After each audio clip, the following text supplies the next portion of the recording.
Chapter 4, Questions. The child was ill.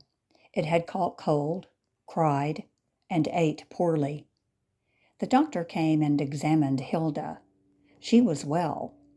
The infant did not get the cold with the mother's milk, and the physician now turned from one kind of an examination to another. It was most probable that the child's illness was accidental, Dr. Norton conceded. But there were instances on record where mothers in a position such as Hilda's had deliberately courted death for their infants. He was therefore searching the girl's soul with his looks and questions.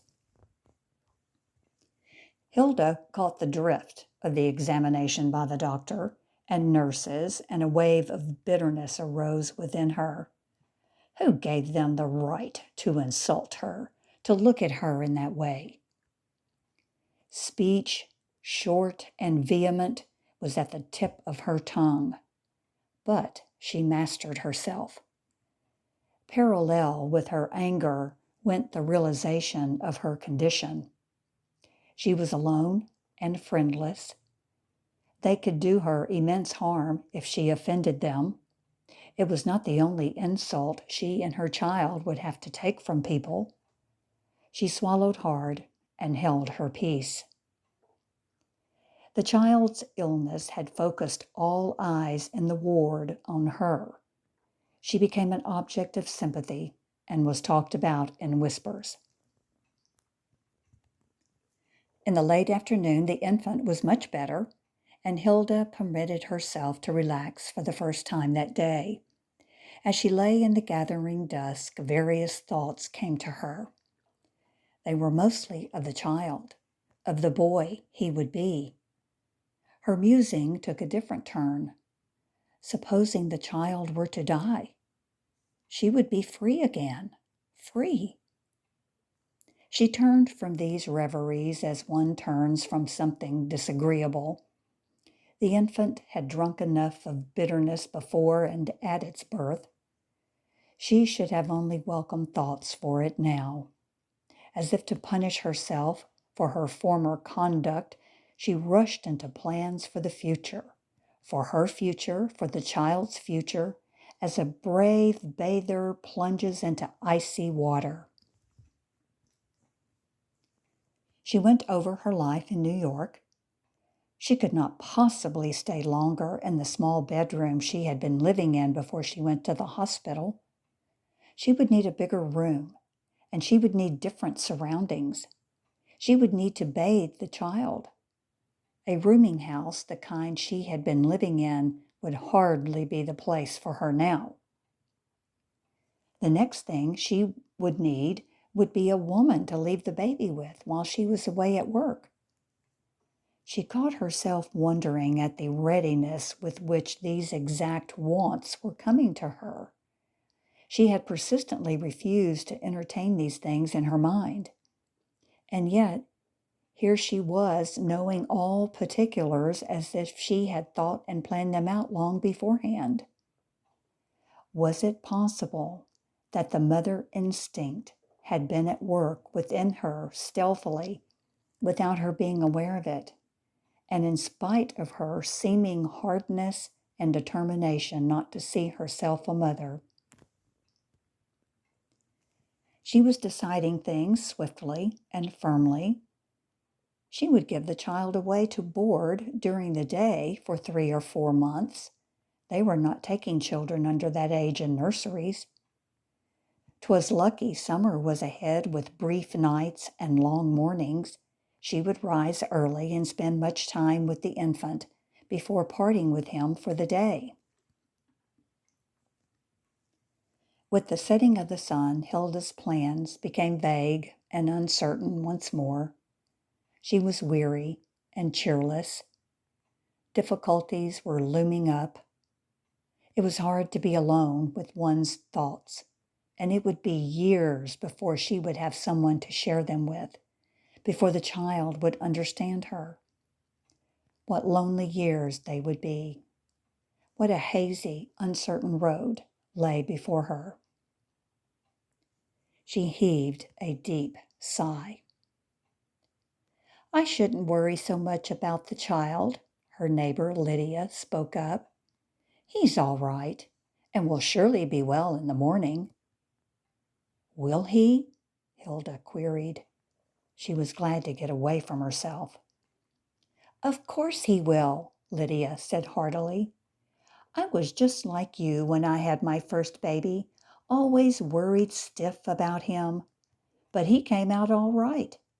You should see him now. He is a picture of health. Lydia had been wanting to talk to Hilda for some time. The latter was so different from all the other patients in the ward, but she had not failed to notice the excitement under which Hilda was always laboring, and she kept back. Lydia talked about her child, and Hilda was an eager listener. She was astonished at the experience the young woman beside her had. Her neighbor could not have been more than 2 or 3 years older than herself, but she talked with assurance. Hilda was determined to learn all she could from the young woman.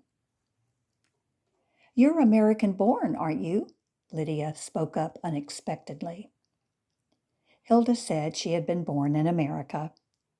You are lucky. Why? Hilda did not see where the luck came in.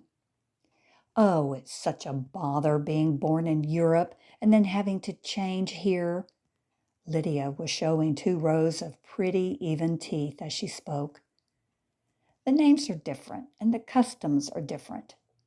There's much of the old to throw away and so much new to acquire, while if one's born here like you, all this is unnecessary. One is an American and ended. Hilda did not yet see where the bother came in. You have no idea, Lydia explained, how much trouble there is in a name, for instance. My parents brought me from Bohemia when I was 4 years old. My name in the old world was Ludmilla Oxtevek. They say Ludmilla is a nice name in Bohemian. It means dear to people. But in America, the name implies nothing. It's merely an uncomfortable mouthful. I rid myself early of Ludmilla by changing it to Lydia. But it was not so easy to change the last name, Oktavik. 'Twas the bane of my life for many years. A name like that makes no end of trouble with foremen. They always mispronounce it. But I finally changed it, Lydia added with a squint. And I have a real American name now. White is my name now. Is your husband an American? Hilda asked, recalling the accent of the distinguished-looking man who had come to visit her. No, he's Bohemian, Lydia replied. His name in Bohemian is Bailey, which means white. I saw no reason why he should hang on to the Bohemian Bailey and made him change it to the American White. Mrs. White, she added, is not a name to start half the street staring at you when you are called. Her neighbor's easy chatter, which at first distracted Hilda, began to depress her. She was wondering whether the young woman would talk so freely and so pleasantly with her if she knew her true condition. Lydia noticed the change in Hilda and also grew serious. I suppose you are far from your folks, she remarked thoughtfully. I have no folks.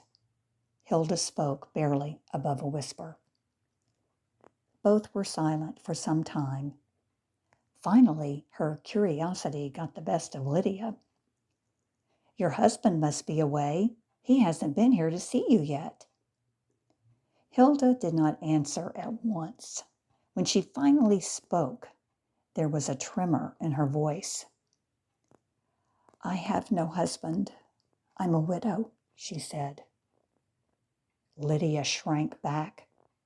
She regretted her question. The aspect of the room was changed. Two of the patients, the Irish woman and Lydia, were sitting up.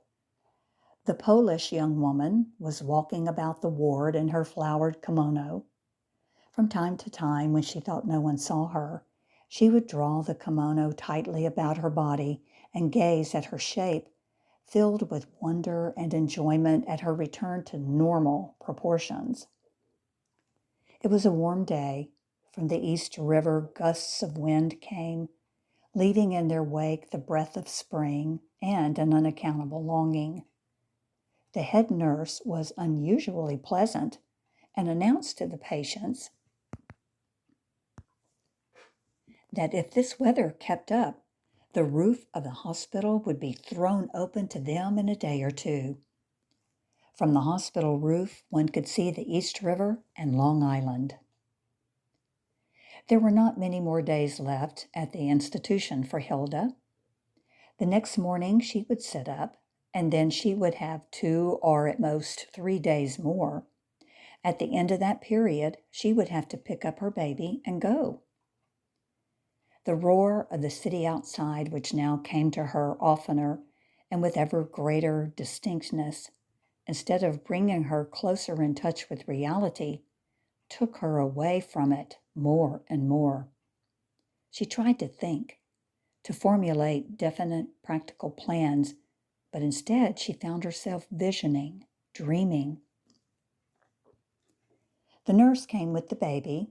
The infant was hungry and was pulling at the breast briskly. When it finished, it lay with eyes wide open, as if contemplating the world and things about. Its cold was over, and it was drinking in life with every breath. Hilda was lost in contemplation of the youngster for some time. She was awakened out of her reveries by Lydia. Her neighbor was telling her about her oldest boy, now 2 years. She was drawing a comparison between her first child and Hilda's. My boy, too, was born small, Lydia was saying. It was the shop, I guess, that made it. I had been working after my marriage up to 2 months of my confinement. My husband did not want me to work, but I insisted. I was making good money in the shop. I would have been made forelady if I had stayed. You are not sorry, are you? It was the first facetious remark Hilda had made in more than 9 months, and she was reflecting over her own light-mindedness. But the phrase had been uttered, and the atmosphere it created could not be changed. She and Lydia were now on a less formal basis. The latter was talking freely and was making a friend and intimate of Hilda.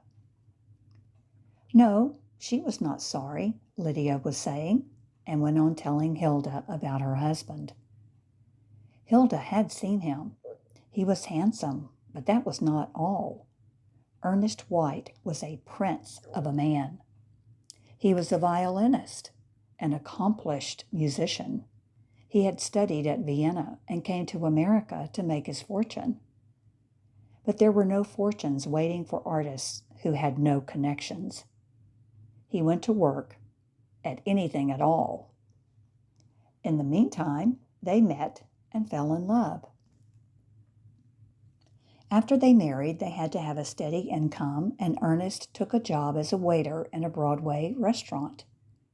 It was clean work, the income was good, and it was not taxing him too much physically. It left him time for his violin, for he hoped to get back to his music.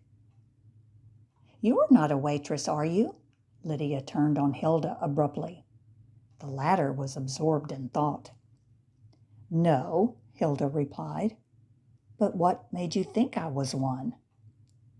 Most girls from the country, American girls, I mean, Lydia explained, become waitresses in New York. They like it better than working in a shop with foreign girls. No, I have never worked as a waitress, Hilda repeated. I worked in a factory. What trade? Knit goods. I was knitting gloves. Did it pay well? I was getting so that I made $8 and sometimes even $10 a week. That's not bad, her neighbor spoke with assurance. But I was making $18 a week when I quit. Mine was the white goods trade.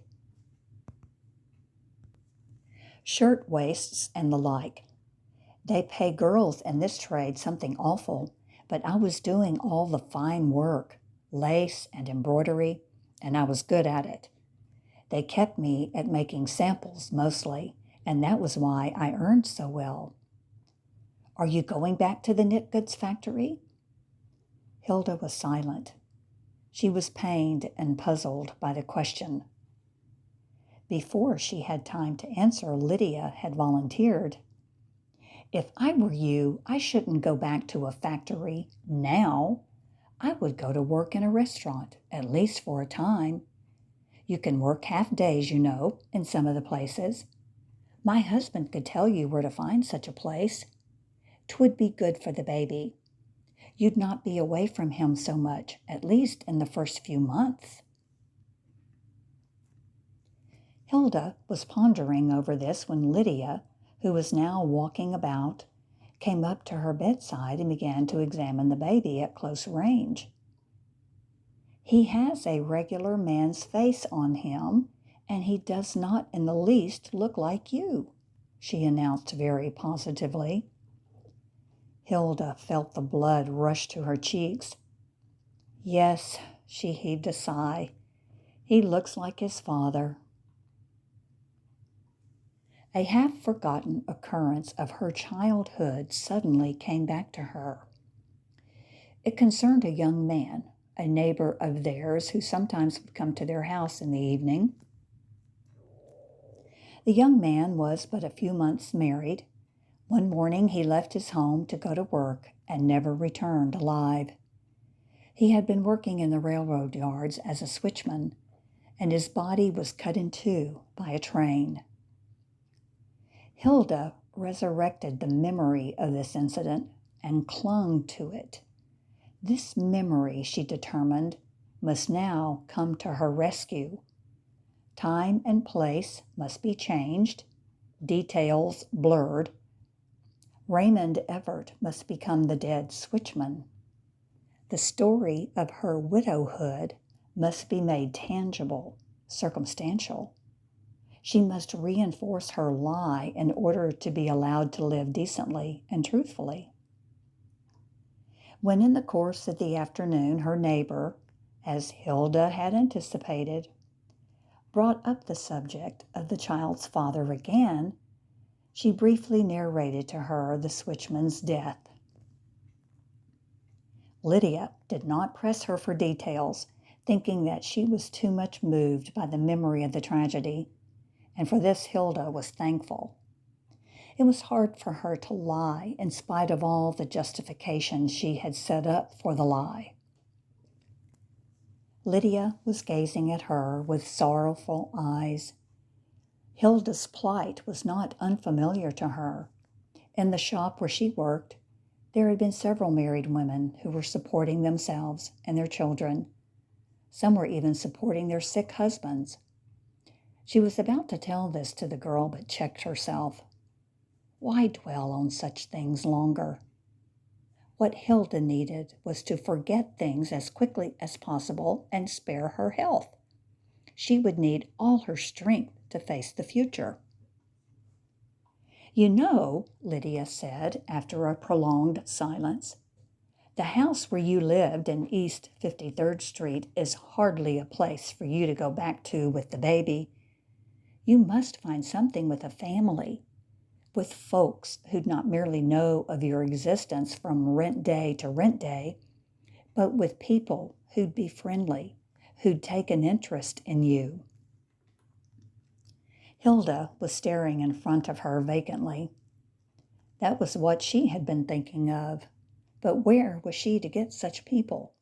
She knew no one, had no friends in the city, not a soul. Tonight, Lydia, who had noted Hilda's silence, continued, "My older sister will be here to see me. I'll ask her. She may know of some folks who'd be glad to take you in. She's much older than I, and she's married 15 years. She knows many people." A look of embarrassment and of gratitude came into Hilda's face.